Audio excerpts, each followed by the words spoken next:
All right, Americans is drowning in credit card debt. Let's get to it. Make sure y'all hit a like for the algorithm. Subscribe to the channel. Turn your notifications. Let's spend 10 minutes on this, y'all. 10 minutes tops, and I'm getting all up out of here. Let's see. I'm drowning. I keep getting myself in these situations to the point I can't get myself out of it. Y'all said both? All right, we'll see what happens. If y'all still rocking with me after this, then we'll do both. I can, but I have to work 2 or 3 times harder just to get myself in these situations. Did he say he did this to himself? I'm a C student. Let me back up for a minute. And dude, because I am drowning. I keep getting myself in these situations to the point I can't get myself out of it. I can, but I have to work 2 or 3 times harder just to get myself back afloat. So, backstory, I was in school and I lived on my credit cards. And so my mom, she helped me by paying them off in like full. So I'm like, good, bam. So now, fast forward to now, bro, I have got myself in the same position. Ladies, a lot of these guys are baby men. That's what we call them. I call them baby men. And baby men are men that depended on their mama in order for them to survive once they got past a certain age. You got to treat men and you got to treat women a little bit differently. The girls are precious. They're like jewels, and you don't want them to settle for anything. And so you want them to look for men with great character. And so you then take care of them because you want them to then look for something that's in their fathers. You don't want them to be easily impressed by stuff. And so for men to be able to finesse them. And so then they wind up selling box for whatever. You know what I'm saying? They're basically giving a box in order to try to survive. That's not how men are supposed to operate. For men, once they get past a certain age, and that don't mean kick them out the house, but you can't keep giving them a safety net because you're not teaching them and allow for them to learn a lesson. And so when mom paid off the credit card debt, he found himself in the same position again, and he never learned the lesson. And so what was the point of giving him that money in the first place? You got to let him go through it. All men at some point are supposed to suffer. Again, does not mean that you need to kick them out the house. I believe in group economics and allowing for them to be able to leverage the opportunity to stay at home and not have that extra expense to do something productive. However, you cannot pay their bills for them. That's why he keep doing this to himself, and then he's going to blame it on society. He's probably going to blame it on what's happening out in these streets or inflation or something. When all of these things that he having is self-inflicted wounds, he's doing it to himself.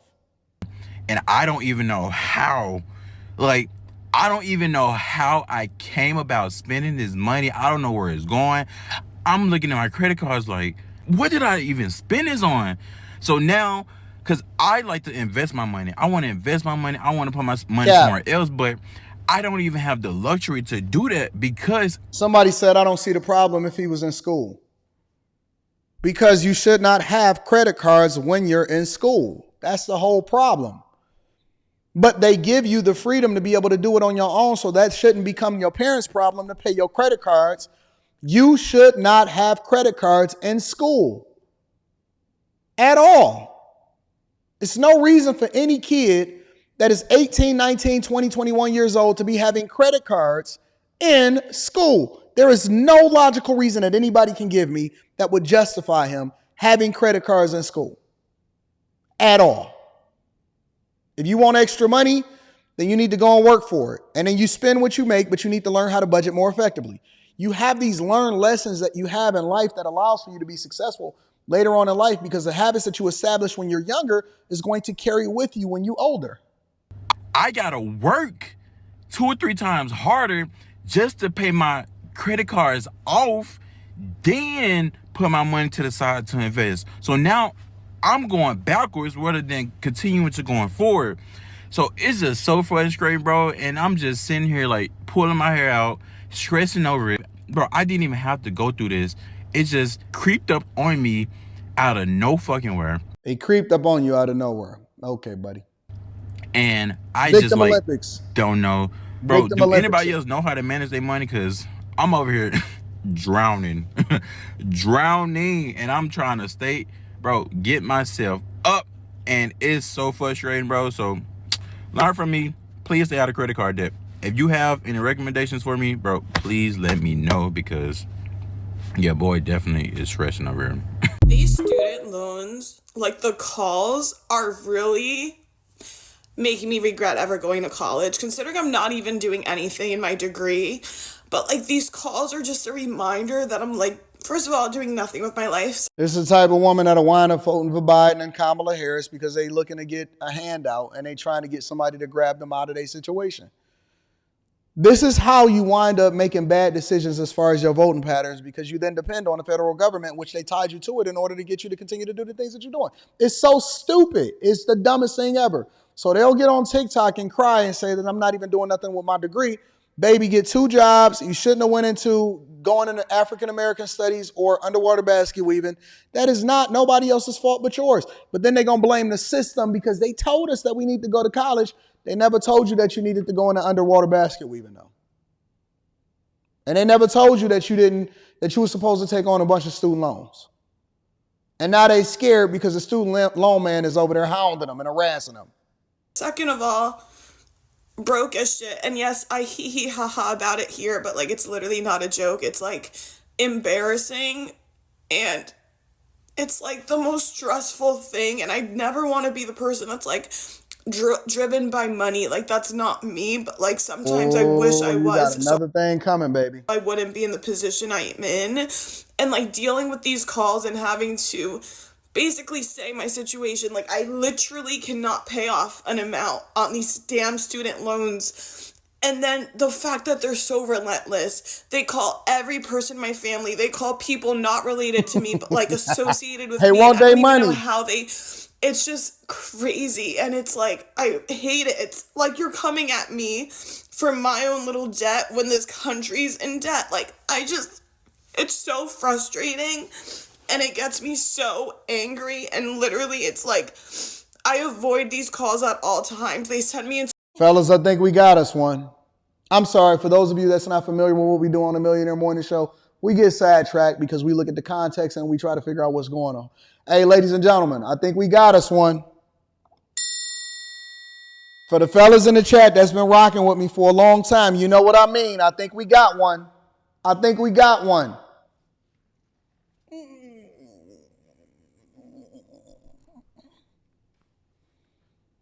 The standards is going to change now. You know the standards is going to be different. Hey. The standards is going to be different, y'all. You see, I can always spot them. They cry. They have on a hoodie. They talk with their hands still in the hoodie because they really be cold. They usually have on jogging pants and Crocs. That's the I'm under duress starter kit. I'm trying to figure out what I'm going to do. I'm starting to look at guys a little bit differently starter kit.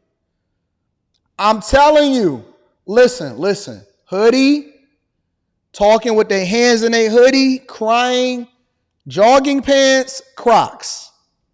Sometimes you can substitute the Crocs for some Panda Dunks. We got us one, fellas. We got us one right here. It's gonna be a tough winter. It's gonna be a Kevin Samuels. It's gonna be a cold winter. Student loan payments. They calling her parents and friends. You know how appreciative this woman is gonna be. Let me stop. It's the Millionaire Morning Show. It's not the Anton Daniels channel. We gonna get to that. We gonna get to that part soon. Don't worry about it. To full on panic attacks, but then sometimes I just have to make the call because they're calling everyone else. That's when we change our nickname from I'm more than a D to where I'm Nate. I'm in a bind, Nate. In my life. And it's so frustrating. And yes, maybe I did it to myself. Maybe I should be smarter about money. Maybe I should just take on any job that like will pay me, and I'm luckily finally starting a job, but it's not what I want to be doing. Not using my degree. It's another. That's when they Uggs start to break down on the sides. When they Uggs is going like this, it's gonna be a cold winter for her. When you see women and they got on them Ugg boots, and the insulation and the padding on the side start to break down on the middle, and they start walking like this, no matter how straight they walk, they can literally walk cock-legged, and the Uggs is in like this, she do her laundry at the laundromat, big dog. And there's nothing wrong with doing your laundry at the laundromat, but she definitely she don't want to. She want in-home laundry. She don't want to do her laundry at the laundromat. It's tough out here in these streets, big dog. Serving job. It's fucking working at Hooters at 28 years old, living back at home. It's like... And then it's moments like these that make me question whether anything I want to do in life is going to happen, like at this stage, because it's so annoying. And I just had to vent because... Where's my pocketbook at? Fuck it all. Is anyone else? Where my pocketbook at? See if I got some dollars for you. Where them dollars at? Where them dollars? I don't even like to carry cash no more. I don't. I only got fives because I walk around with tip money. I got 5, 10, 15, 20, 25, 30, 35, 40.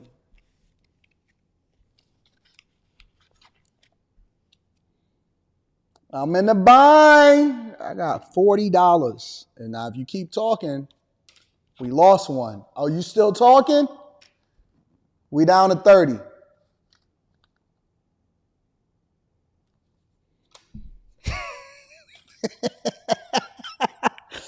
All right, let's see what else is happening out in these streets. Let's see what else is happening in these streets. Feel like they're absolutely fucking drowning financially. I don't believe in paying, but, you know, I know other guys that look for opportunities. They like, oh, she in a bind. I'm glad you asked. And it's not dark in my crib. I get done the crying, so I'm at a point of laughing. I make $27 an hour. Hold on, let me back that up. I am. And it's dark because I have no electricity in my crib right now. And no, I'm not joking. I am not joking at all. Oh, fellas. So, ladies. I definitely feel the struggle, you know. Not joking. Is it that bad out here in these streets, y'all? Y'all still voting for Kamala? Because y'all know 2016 through 2020 was a good time. Y'all still voting for Kamala with no lights? You filling out an absentee ballot with your iPhone light? See that? It's 59 degrees up in this motherfucker. Oh, if you don't laugh, you'll cry. But I've already done the crying, so I'm at a point of laughing. I make $27 an hour. I make too much to qualify for any rental assistance. Fam, hold on.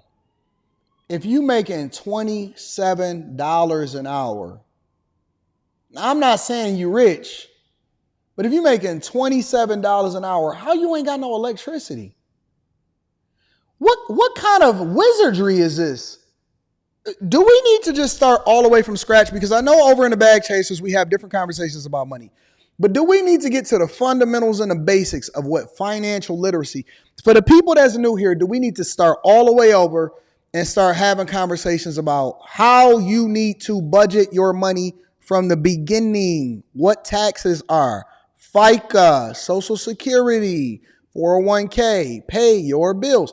How do you make $27 an hour, but you living with candles, big dog? Electricity assistance. And I never get sick. I think I'm just getting sick because the stress is causing my immune system to deplete. But it's all right. I'm a grown-ass man. I'll get it taken care of. Don't worry. You know, I'm just sick of it. Life.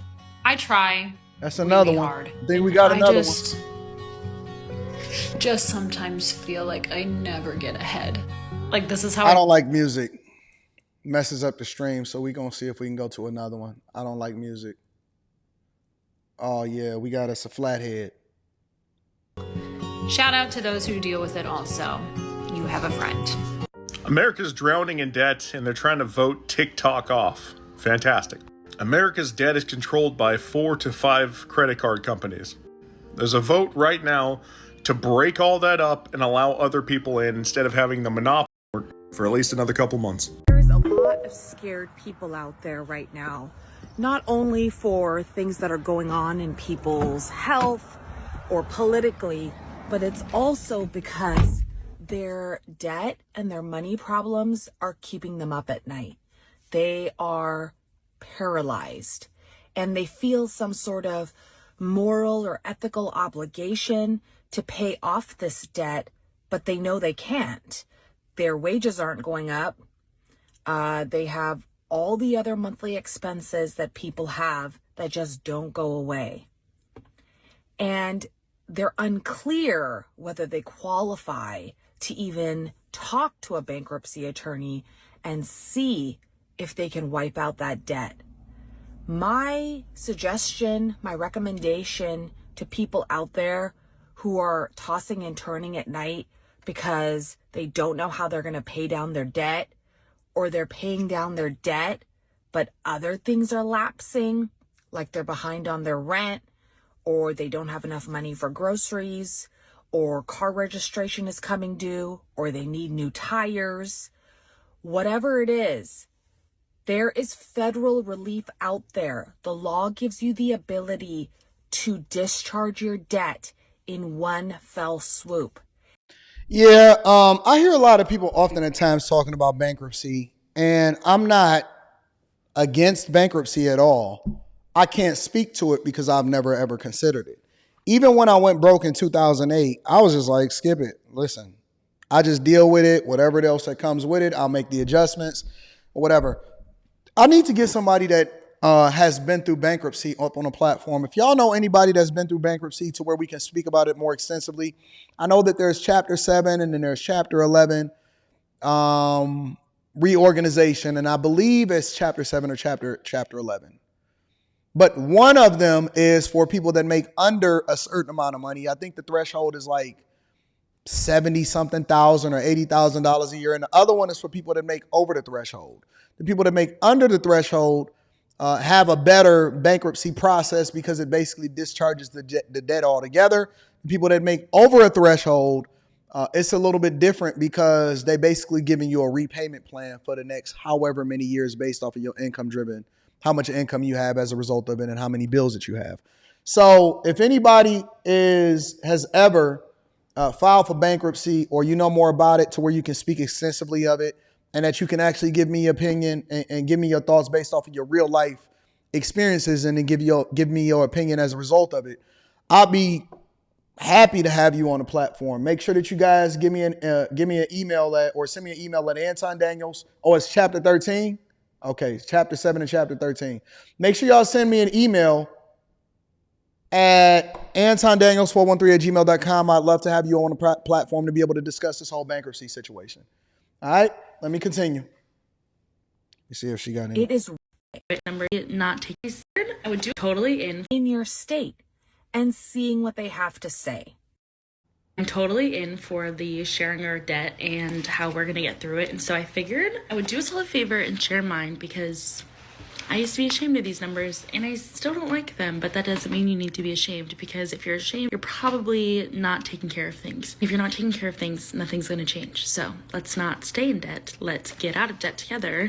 And like the other girlie said, let's go on a little vacay after. We're gonna start off. And I wanted to explain before. Go on a vacation?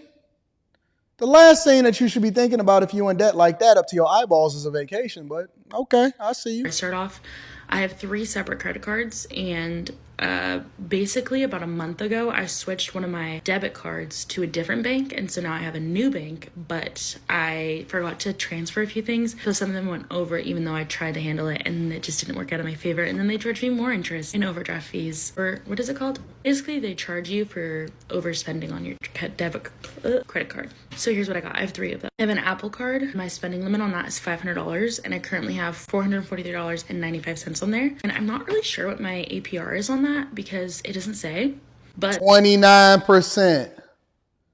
29% is your APR on that, so we're not even gonna worry about it. Basically, I think it might be like very, very low, because if I paid all $500 off, it would be like $10 total. So that one's a very new one. I haven't had it for a long time, but these other ones I've had for quite a while. My next one is my Chase card. My credit limit is $1,800, and I've spent $1,877. And Jesus Christ.